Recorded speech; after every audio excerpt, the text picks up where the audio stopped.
Okay, so ready to dive into another fascinating bit of the book of Genesis. Always. Where are we headed today?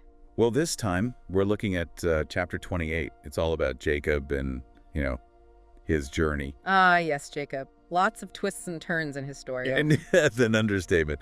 But yeah, this chapter, it's often remembered for, all that imagery. Oh, you mean the dreams, angels, that whole stairway to heaven deal? Exactly. It's pretty captivating stuff. But, we're going to try to go a little deeper here. Love that. Beyond the surface level, what's really going on? Yeah. So we'll look at his family, his encounter with God, and this vow he makes that's had, well, a pretty big impact. Sounds like a plan. Where should we begin? Well, I think to really get Jacob's journey, we got to start with his family. Complicated, to say the least. Oh, absolutely. The guy's sent away by his father, Isaac, and it's not just a friendly, go visit your relatives kind of thing. Not at all. It's rooted in some serious family drama. Yeah. And a lot of it stems from his relationship with his brother, Esau. Ah, yes, the twin brother. Weren't they always at odds? Pretty much. Yeah. So, to understand why Isaac sends Jacob away, we need to understand the tension between these two. What caused it, you think?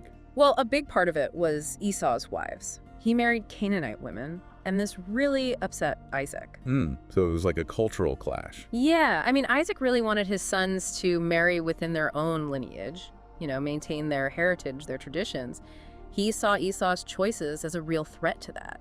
So it wasn't just about who Esau loved, it was about preserving something bigger, like his beliefs, his people's identity. Right, and we gotta remember the historical context here. This is about the covenant God made with Abraham, Isaac's father. You mean that promise of land, descendants, and blessings for, well, everyone? Precisely. Isaac felt an immense responsibility to uphold that covenant. He saw Esau's marriages as jeopardizing its fulfillment. So sending Jacob away to find a wife from his own people, it was like a calculated move to safeguard that promise. Exactly. A way to ensure God's plan would continue through his lineage, not get diluted or, lost. Wow. Okay, so that brings us to Jacob setting off on this journey.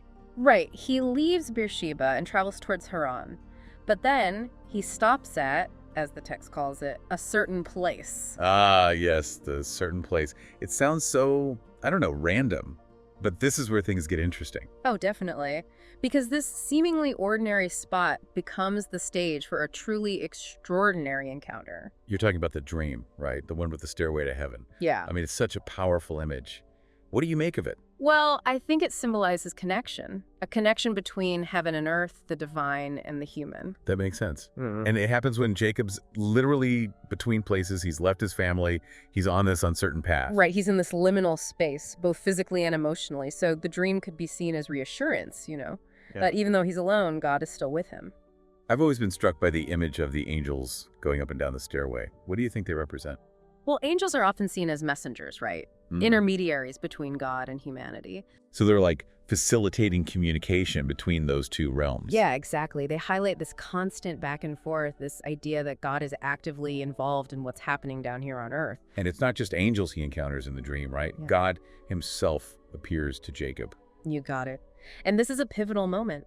God reiterates the covenant made with Abraham, promising Jacob the very land he's lying on, countless descendants, and blessings for all peoples. Wow, talk about an inheritance.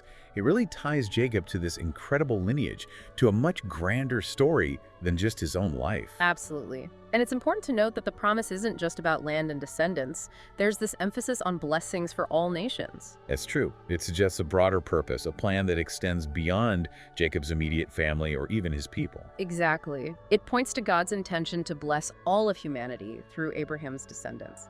It's a universal message of hope and redemption. So how does Jacob react to this incredible experience? Does it leave him, shaken? Well, the text describes him waking up and being filled with awe. He suddenly realizes the sacredness of this certain place that seemed so ordinary before, and he renames it Bethel, which means house of God. Powerful. It's like his whole perspective shifts. He's encountered the divine, and it changes how he sees the world. And it's not just this passive acceptance. He makes a vow, a commitment to God. Ah, yes, his vow. But it's not unconditional, right? You're right. It's like a bargain, almost. He says that if God protects him, provides for him, and allows him to return home safely, then he will recognize the Lord as his God. And there's more to it, right? Something about a pillar and tithes. Exactly. He promises to dedicate the stone he used as a pillow, as a pillar in God's house. And he vows to tithe, which means giving a tenth of all he receives back to God. You know, for some listeners, that concept of tithing might be unfamiliar. Can you explain what it signifies? Sure.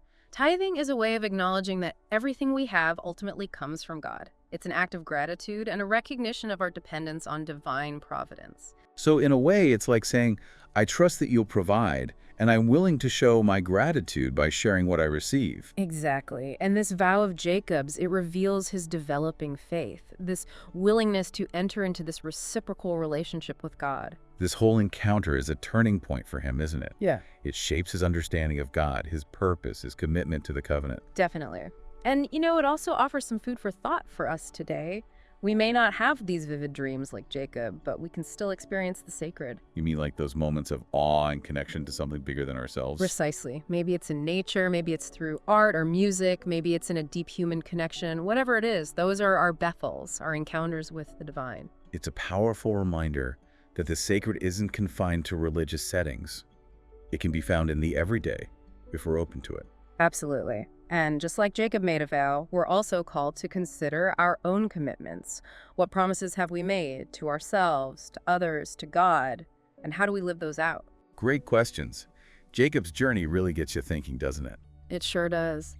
And it reminds us that even in the midst of our own struggles and uncertainties, we're not alone. God is present, offering guidance, and inviting us into a deeper relationship. Well said. It's been a fascinating deep dive into Jacob's experience. Thanks for sharing your insights. My pleasure. Always love exploring these stories and seeing how they connect to our lives today. We encourage you to keep exploring this text. Read it, think about it, talk about it. Until next time, happy exploring.